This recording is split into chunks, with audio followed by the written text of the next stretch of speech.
나눌 제목은 사람의 사람됨은 위를 바라보아야 합니다. 이와 같은 제목으로 함께 말씀을 나누겠습니다. 피조 세계를 크게 셋으로 나눈다면은 동물과 식물과 하나님의 형상을 입은 인간, 이렇게 나눌 수 있겠지요. 물론 우리 교우들은 제가 늘 말씀을 드렸기 때문에 잘 알아들으실 것입니다. 식물이든 동물이든 인간이든 에너지를 받아야지 삽니다. 식물이 살아가는 방법이 다르고, 동물이 힘을 얻고 살아가는 방법이 다르고, 인간이 힘을 얻고 살아가는 방법이 다릅니다. 제가 오늘은 다른 때 보이지 않던 이런 여러분의 말씀을 함께 돕기 위해서 이 식물을 하나 가지고 왔는데, 여러분 이게 뭐죠? 이 고구마인지 어떻게 알아요? 고구마를 알아요, 여러분? 예, 지난 겨울에 고구마 박스에 고구마 싹이 났더라고요. 그래서 이 싹난 고구마 하나를 컵에다가 물을 붓고 뒀습니다. 싹이 나기 시작하더니 지금이 5월달 아닙니까? 무려 5개월 동안 저를 얼마나 행복하게 해줬는지 몰라요. 이 고구마를 보면서 싹이 나서 잎이 나고, 이제는 이제 늙었습니다. 이 고구마가 늙어진 낙엽들은 제가 뜯었는데, 어느 날 보니까 여기 줄기 하나가 뜯어진 거예요. 부러졌어요. 무게를 못 견뎌가지고. 그래서 이거 쓰레기통에 버릴까 하다가 또 이 생명이잖아요. 그래서 다시 여기 물을 담아놓고 여기 꽂아 뒀는데 이렇게 뿌리를 내려가지고 또 사는 거예요. 여러분 너무 신기하지 않아요? 뭐가 신기해요? 이게 자연의 이치인데요. 식물들이 살아가는 방법이에요. 식물은 땅에다가 뿌리를 내리고 기운을 얻고 살아가는 것이 식물들입니다. 자, 그러면 동물들은 어떻게 살아갈까요? 동물들은 좌우를 살펴서 약한 것이 있으면 달려가서 물어뜯고, 강한 것이 오면 도망을 가는 것이 동물의 세계입니다. 동물의 세계 영상을 한번 볼까요, 여러분? 드디어 사자가 튀어나간다.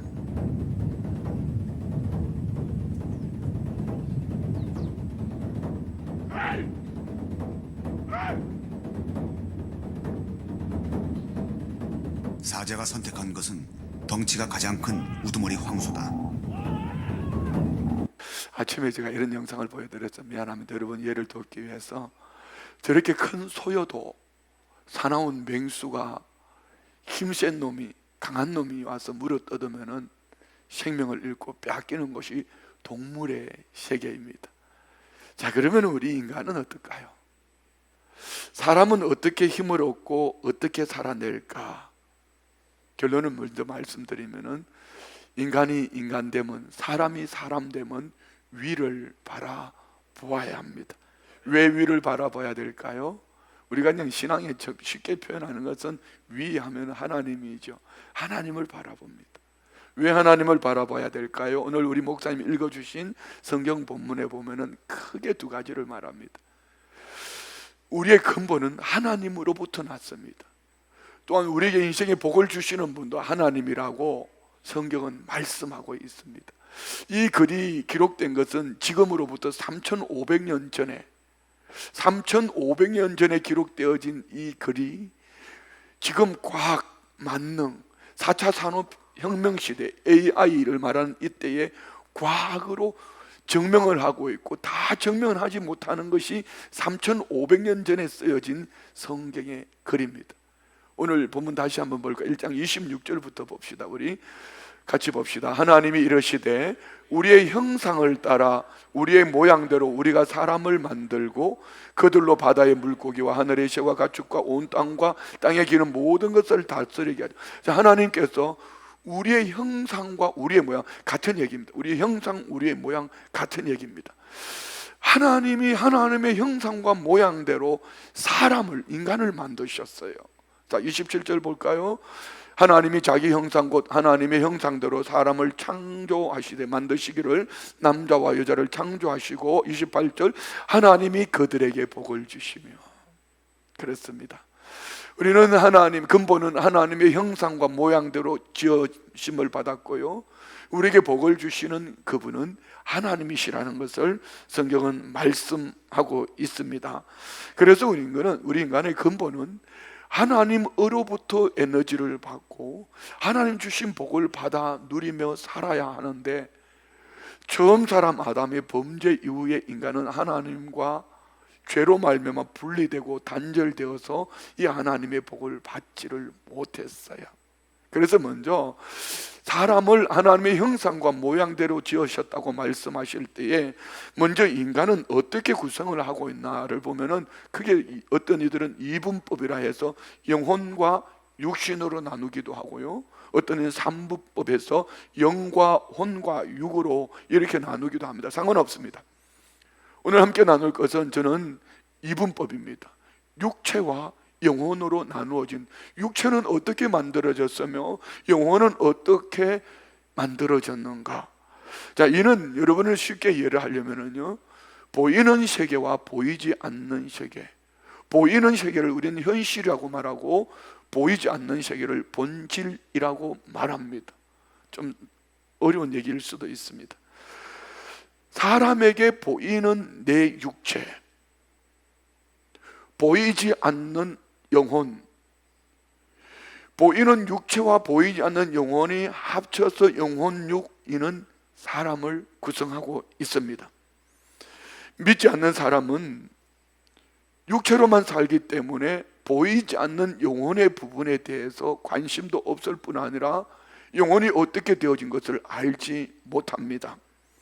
그래서 믿지 않는 사람이 영혼에 있다는 것을 모르고 육체로만 살기 때문에 육체의 것만 추구하며 살아갑니다. 보이는 형상. 그래서 식물처럼 땅에서 무엇인가 힘을 얻으려 하고요, 동물처럼 좌우로 살펴서 내게 유익한 것이 있으면 얻고 취하고, 이것이 마치 식물과 동물처럼 육체로만 살아가게 됩니다.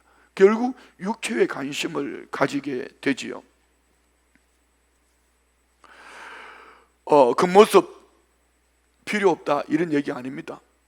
땅에서 물질을, 아니면 땅에서 그 무엇을 얻는 것 필요 없다는 얘기 아닙니다. 좌우를 살펴서 함께 어우러져 만들어가는 이 사회 필요 없다는 얘기가 아닙니다. 인간은 보이는 세계만이 아니라 보이지 않는 세계가 있는데, 이 보이지 않는 세계는 그러면 무엇으로 만들었을까요? 또 우리가 눈으로 보는 이 육체는, 인간의 육체는 무엇으로 만들어졌을까요? 성경은 말씀합니다. 창세기 2장 7절 말씀에 보면은, 여호와 하나님이 땅의 흙으로 사람을 지으시고 생기를 그 코에 불어 넣으시니 사람이 생명이 되라. 자, 사람은 두 가지 재료가 있는데요, 흙으로 육체를 만드셨어요. 그리고 육체를 만드시고 그 코에 생기, 하나님의 호흡, 하나님의 생명을 불어넣으니 사람, 생명이 되었다, 인간이 되었다. 성경은 이렇게 말씀합니다. 육체는 흙으로 만들어졌다, 이렇게 말합니다. 흙을 연구하고 우리 인간의 육체를 연구하면은요, 과연 그리한지 그리하지 않았는지 너무나 잘 알 수 있습니다. 우리 몸은 흙입니다. 좀 더 정확하게 말하면 진흙입니다. 왜 진흙일까요? 수분과 흙으로, 물과 흙으로 만들어졌는데, 인체를 구성하고 있는 성분을 살펴보면은 내 몸은 물이 70%고 30%는 여기 구성하고 있는, 여러분이 보시는 탄소와 산소, 탄소, 수소, 질소, 칼슘, 인, 카리, 마그네슘, 철 외의 열종으로 이렇게 우리 육체가 만들어졌어요. 육체가 구성하고 있는 요소와 여러분이 보는 흙의 구성 요소가 똑같습니다. 무슨 얘기죠? 우리 몸은 흙으로 만들어졌다는 과학적으로 증명되는 증거입니다. 그래서 우리는 흙에서 난 식물과 흙에서 나오는 동물들로 말미암은 에너지를 우리는 또 먹으면서 살아가게 되지요.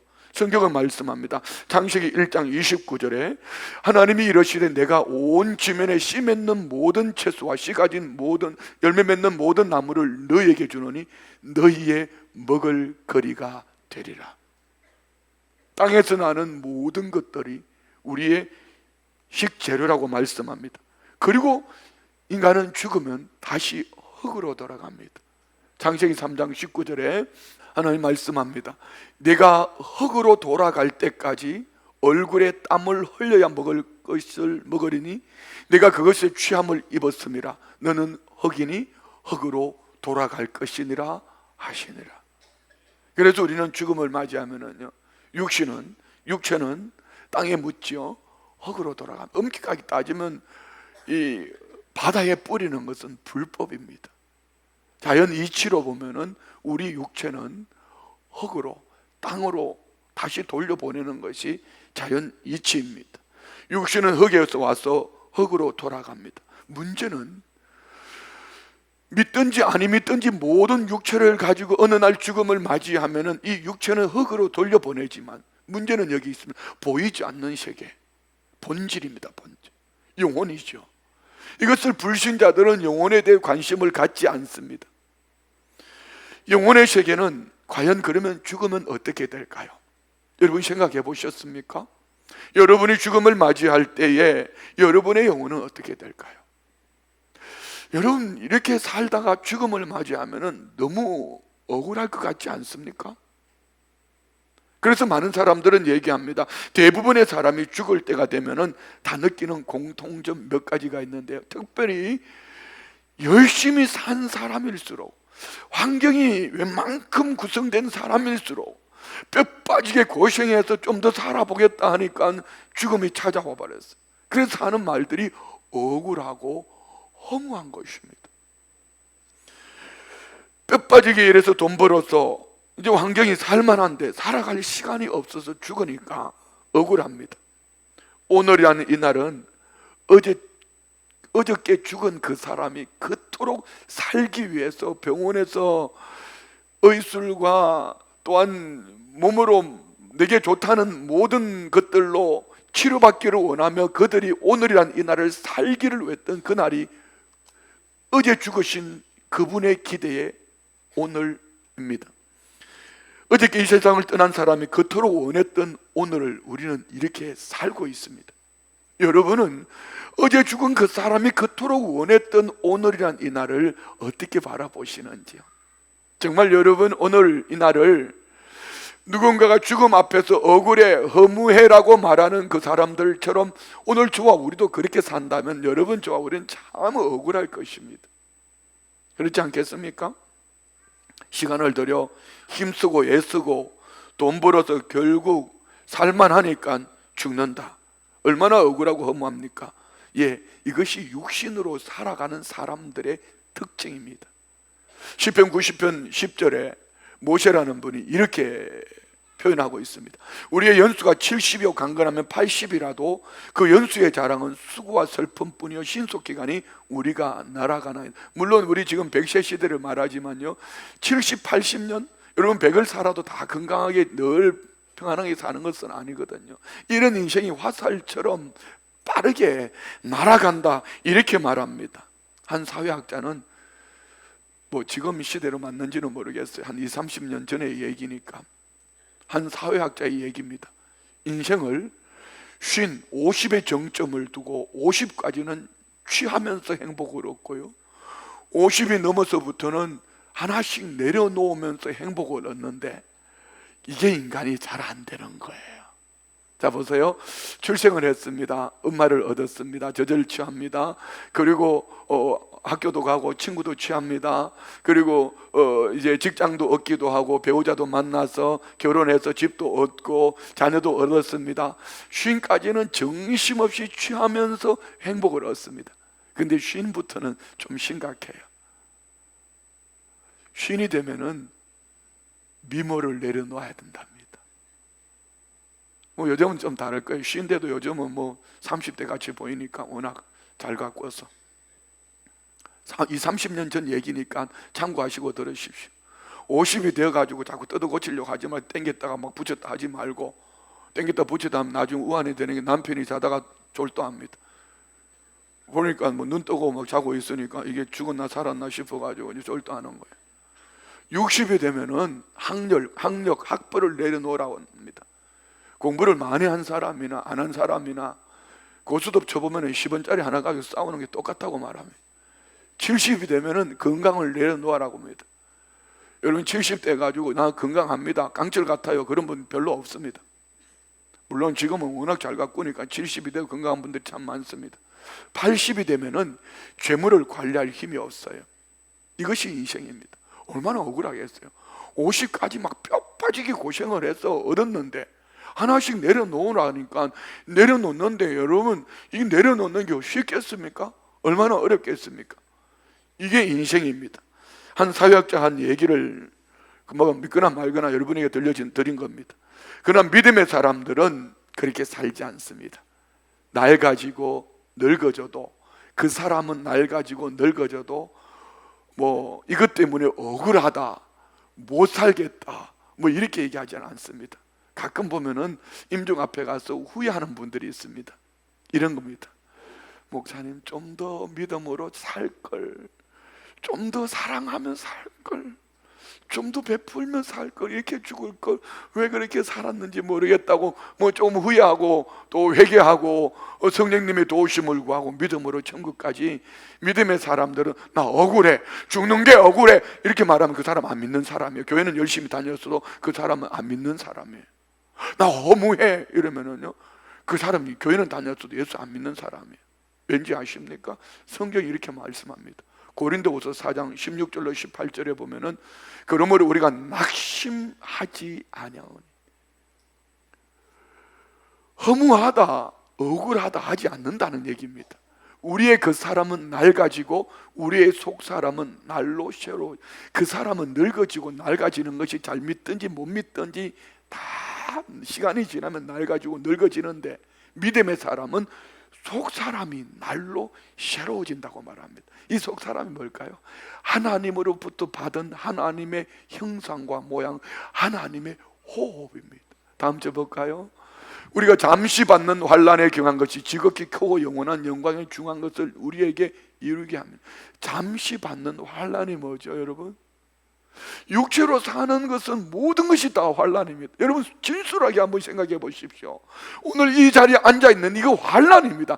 내 육체는 아침에 일어나기를 원했을까요? 그렇지 않습니다. 내 육체는 좀 더 자자, 좀 더 놀고, 좀 더 쉽게, 여러분 천국이 없었더라면 이 자리에 오지 않았을 것입니다.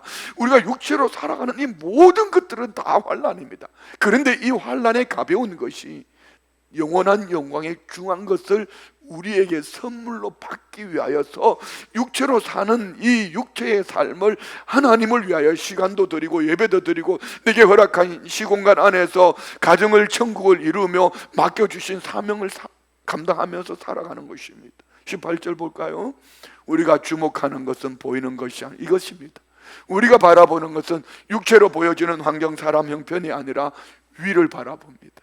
우리가 주목하는 것은 보이지 않는 것, 본질, 보이지 않는 영원한 세계, 천국이 있다는 것을 알기 때문에 우리는 이것을 바라보며 살아가는 줄 믿습니다. 그렇습니다. 믿든지 안 믿든지 시간이 지나면은 그 사람은 낡아지고 늙어지고 후퇴합니다. 그러나 불신자들은, 믿지 않는 사람들은 억울해, 허무해 이렇게 말하지만 예수 그리스도를 믿는 믿음의 사람들은요 절대로 허무하다고 그렇게 말하지 않습니다. 우리 교회는 연세 드신 어르신들이 참 많아요. 수요일날 오전 예배 여러분 한번 와보십시오. 연세 드신 어르신들이 90 넘으신 어르신들도 계시고요. 찬양대 이 자리에 이 자리에 앉아 계시는 분들은 다 30대 40대 같이 보이잖아요. 근데 수요일날 오전에 오시면 80대 90대 이런 분들이 찬양대 하시는데요, 이분들은요 우리 교회 제일 부지런한 분들입니다. 만약 이분들이 인생이 허무해, 아니면 인생에 재미없어 그러면은 그 시간에 찬양대 못 나오죠. 막 꼬부라져, 허리가 꼬부라져 90도 우리 어머니는 앞에 끌고 막 이렇게 옵니다. 근데 그 시간이 얼마나 행복해 하시는지 몰라요. 왠지 아십니까? 그 사람은 낡아지고 늙어지지만 속 사람, 내 안에 있는 하나님의 영은 날로 새로워짐을 알고 믿고 느끼고 살기 때문입니다. 80년 사는 육신의 생명 아무리 관리 잘해도 별거 아닙니다. 늙어가는 세월 속에 때가 되면 가야 됩니다. 그래서 예수를 없이 살아가는 이들은 노시에 노시에 젊어서 노라 외치지만 젊음이 과연 여러분에게 영원합니까? 그리고 여러분이 젊어서 놉시다 하는 여러분의 젊어서 놀 만한 환경, 시간, 형편을 여러분이 늘 주어졌습니까? 그러나 믿음의 사람들은 그렇지 않습니다. 불신자들이 억울해하고 있을 때에 믿음의 사람들은 속 사람의 강건함을 노래하며 행복을 노래하며 살아갑니다. 위를 바라보고, 위를. 저 하늘에는 눈물이 없네, 거기는 슬픔도 없네. 저 하늘에는 눈물이 없네, 거기는 성리만 있네.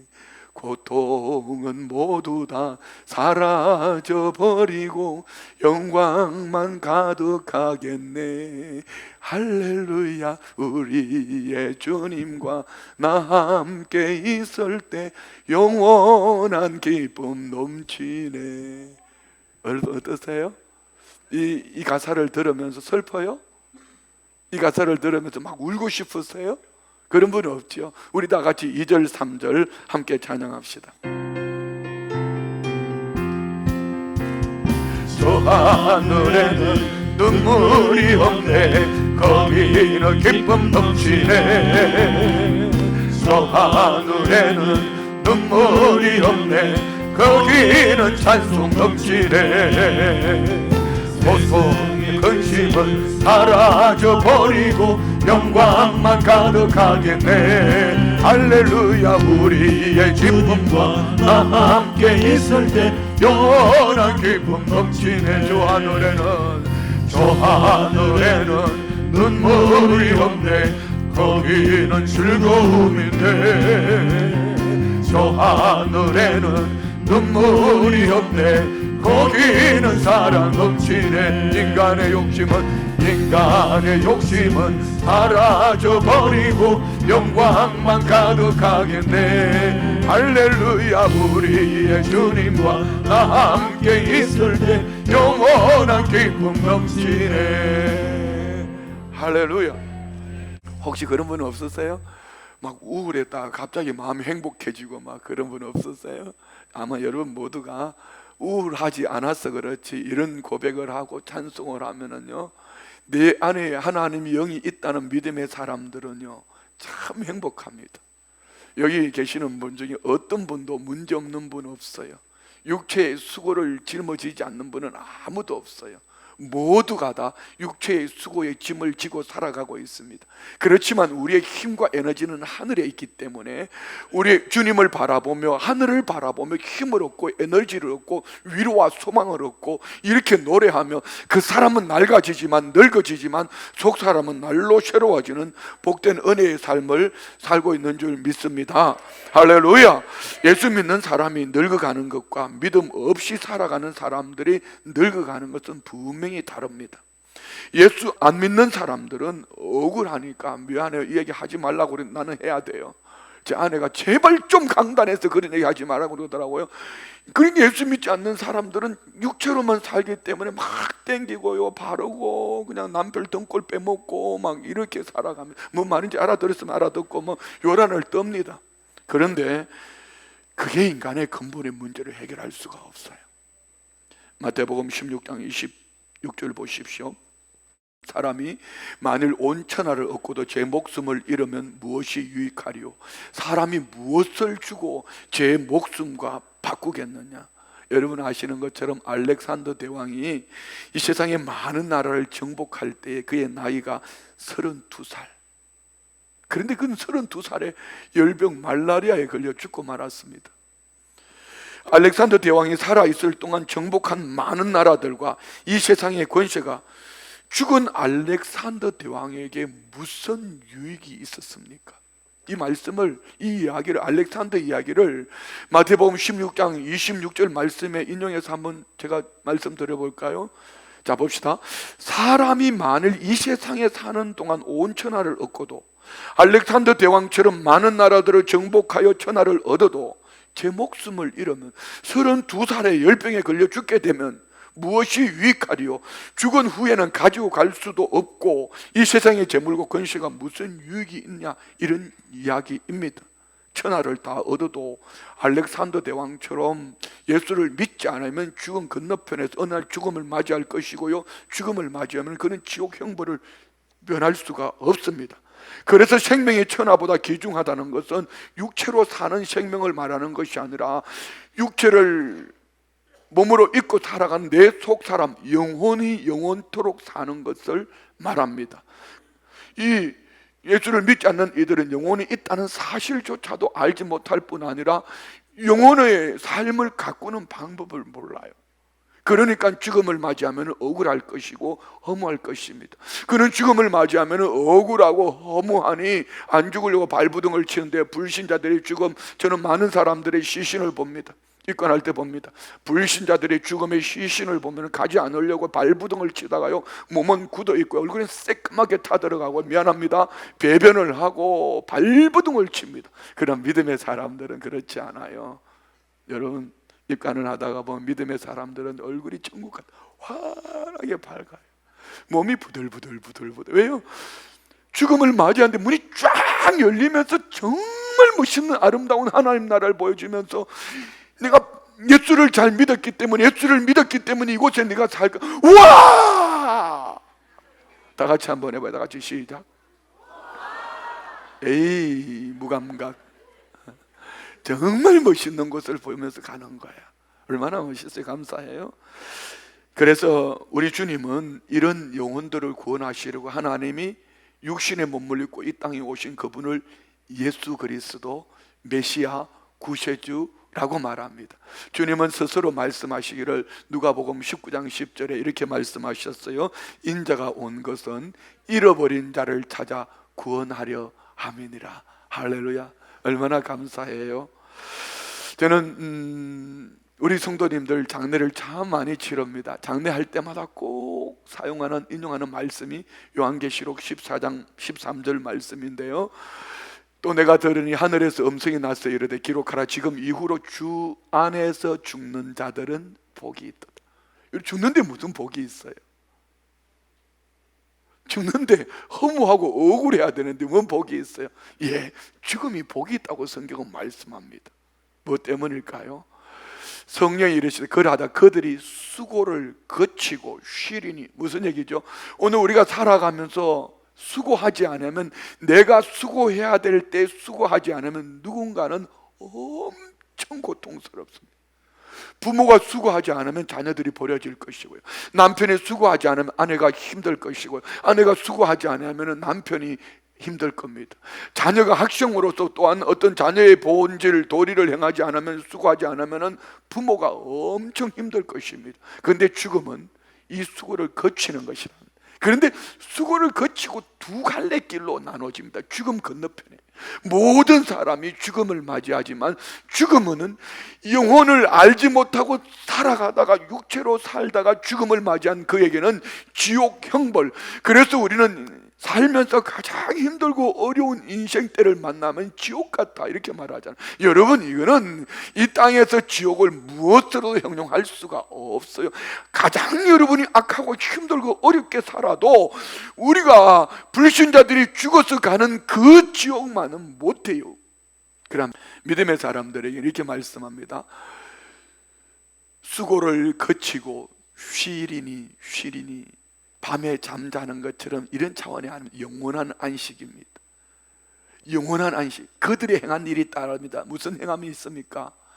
뭘 해서 구원 얻는가 아닙니다. 내가 살아있는 날 동안에, 내 생명이 있는 날 동안에, 육체로 사는 날 동안에 내 영혼의 때를 생각하며 예수 그리스도를 구주로 영접해서 나의 이 죄 때문에 나는 죽음을 맞이하고 나의 죄 때문에 하나님의 축복 속에 살지 못한다는 것을 믿음으로 고백하며 예수 그리스도를 구주로 영접할 때 우리는 수고를 거치고 영원한 안식, 쉼이 있는 복된 삶으로 살게 될 줄 믿습니다. 결국 주 안에서의 복된 죽음은, 오늘 저와 우리가 육체로 사는 날 동안에 예수님을 내 삶의 주인으로 구주로 믿고 모셔드리기만 하면 됩니다. 이건 결코 어려운 것이 아닙니다. 많은 사람들은 하나님의 형상과 모양대로 인간이 지음을 받았기 때문에 종교성을 가지고 저마다 그들이 원하는 유토피아를 찾아갑니다. 그래서 철학으로, 지식으로, 재물로, 아니면은 어떤 쾌락으로 자기의 이런 문제를 해결해 보려고 하지만은 결국 남는 것은 허무입니다. 오늘 저와 우리가 우리 영혼이 잘 되고 구원 얻어서 영원한 하나님 나라에서 영원토록 살 수 있는 비결은 한 가지밖에 없습니다. 마치 사랑하는 자녀가 물속에 빠졌어요. 지금 오늘일지 지금 당장에 시급합니다. 시급할 때 부모들은 어떻게 할까요? 주변에 돌아보니 건져낼 방법이 없어요. 부모는 뛰어드는 겁니다. 그러나 부모가 자녀들을 건져낼 수 있습니까? 하나님은 죄에 물들어서 헤매고 있는 우리에게 하나님은 육신의 몸을 입고 친히 우리 인간 세계로 뛰어드셨습니다. 그분이 우리가 믿는 예수 그리스도, 하나님이 보내주신 하나님의 아들입니다. 자, 여러분, 하나님께서 원래 우리에게 주신 축복은 기쁨과 번성과 부요와 자유와 사랑과 거룩과 왕권과 또 안식과 교제와 영생의 복을 주셨는데 인간이 범죄함으로 하나님과 분리가 되었습니다. 죄로 말미암아. 그래서 인간에게 슬픔이 찾아왔고 저주와 질병과 가난과 방황과 정오와 추악과 종노릇과 불안과 또 단절과 죽음과 심판이 왔어요. 여러분, 우리 모두는 이 3번의 삶을 살았습니다. 저도 3번의 삶을 살았습니다. 3번의 삶이 4번으로 나아가기 위하여 하나님이신 예수님이 육신의 몸을 입고 오셨습니다. 그분이 우리의 길과 진리요 생명 되셨습니다. 길이라면 하나님께로 나아가는 길이고요, 진리라면 우리 인생의 모든 해답이 예수 그리스도 안에 있습니다. 생명이라면 오래 사는 것을 말씀하는 것이 아니라 영원한 생명인데요, 하나님의 생명으로 처음 만들어졌을 그 생명으로 사는 것을 말합니다. 곧 예수 그리스도를 우리가 마음으로 믿고 입으로 시인하고 영접하면, 요한복음 1장 12절은 말씀합니다. 영접하는 자, 곧 그 이름을 믿는 자들에게는 하나님의 자녀가 되는 권세를 주신, 영접, 모셔드리는 것입니다. 이것을 믿음이라고 말합니다. 자, 여러분, 이분을 여러분이 예수님을 여러분의 삶의 주인으로 모셔드리고 싶지 않았어요? 이는 믿기만 하면 됩니다. 여러분, 요한계시록 3장 20절은 말씀합니다. 볼지어다 내가 문 밖에 서서 두드리 누구든지 내 음성을 듣고 문을 열면 내가 그에게로 들어가 그와 더불어 먹고 그는 나와 더불어 먹으리라. 무슨 얘기죠? 우리가 마음을 열고 예수님, 내 삶의 주인으로 모셔드립니다. 나는 지금까지 육체로만 살았는데 이제는 육체로만 사는 것이 아니라 내 영혼이 있다는 것을 알게 되었지, 내 영혼이 잘 되어지는 이 길이 나의 죄 때문에 십자가에 죽으신 예수 그리스도, 이분이 나의 죄 때문에 십자가에 죽으셨으니 예수 그리스도를 내 삶의 주인으로 믿고 모셔드립니다. 이것을 우리가 믿음으로 받아들이기만 하면은 우리는 하나님의 형상과 모양을 다시 회복하는 하나님의 자녀로 영원토록 살게 될 줄 믿습니다. 자, 여러분, 눈을 한번 감아 보십시오. 오늘 초청받아 오신 여러분들도 마찬가지고요, 기존에 우리 순복음 천정교회 다닌 여러분들도 마찬가지입니다. 여러분은 지금 육체를 입고 내 영혼의 강건함, 영혼이 잘 되는 삶을 살고 있습니까? 내 영혼이 잘 되어지는 길은, 육체는 언젠가는 흙으로 돌아갈 것입니다. 내 영혼이 잘 되어지는 길은 예수 그리스도가 내 삶의 주인 되시고 예수님만이 내 생명의 주인 되심을 믿음으로 고백할 때에 우리의 모든 하나님과 단절되었던 죄와 허물은 사라지고 우리는 하나님의 자녀의 권세를 입습니다. 이 시간 이 예수님을 내 삶의 주인으로 모셔드리고 믿음으로 고백하기를 원하시는 분은 그 자리에서 조용히 일어나십시오. 저와 함께 기도하면은 기도할 때 여러분이 예수님을 영접하는 기도로, 내 삶의 주인으로 모셔드리는 기도로, 옆에 분 볼 거 없어요. 믿음으로 일어나신 여러분들 참 잘하셨습니다. 여러분에게 오늘 예수님이 주인 되어 주시고 여러분의 삶에 예수님이 여러분을 통하여서 하나님의 자녀로 살아내게 하실 것입니다. 저를 따라서 예수님이 나의 구주임을 믿음으로 고백하는 기도를 함께 드리겠습니다. 사랑하는 하나님, 나는 죄인입니다. 지금까지 어디에서 왔어? 왜 살며 어디로 가는지 알지 못하고 방황하며 살았습니다. 이제는 예수님을 나의 죄를 위해 죽으시고 부활하신 나의 구주로 믿고 내 삶의 주인으로 영접합니다. 예수님의 십자가 보혈로 나를 씻어주시고 정결케 하옵소서. 이제 하나님은 내 아버지가 되시고 나는 하나님의 자녀가 되었습니다. 지금부터 세상 끝날까지 나를 사랑하셔서 나를 구원해 주신 예수님과 함께 살겠습니다. 예수님의 이름으로 기도합니다. 아멘. 여러분 축하드립니다. 감사합니다. 아이고, 기존 성도님들이 함께 일어나셔서 이렇게 신앙 고백을 함께 해주시니까 얼마나 감사해요. 여러분 감사합니다. 오늘 처음 오셔서 예수님을 내 삶의 주인으로 영접하신 여러분, 내 삶의 구주로 모셔드린 여러분, 지금부터 예수님이 여러분의 삶의 주인 되실 것입니다. 주인 되어 주셨습니다. 이제 하나님을 예배하며 내 육신을 위해서 양식이 필요하듯이 여러분의 영혼의 양식, 하나님의 말씀을 읽고 또 들으며 기도하며 찬양하며 믿음으로 살아가는 여러분, 그 사람은 낡아지고 후패하지만 속 사람은 날로 새로워지기 때문에 결코 허망하거나 억울하지 않는 여러분의 삶을 살게 될 것입니다. 예수님이 내 삶의 주인이다, 이 확신을 가지고 행복한 여러분 모두의 삶이 되시기를 주의 이름으로 축원드립니다. 우리 함께 기도하시겠습니다.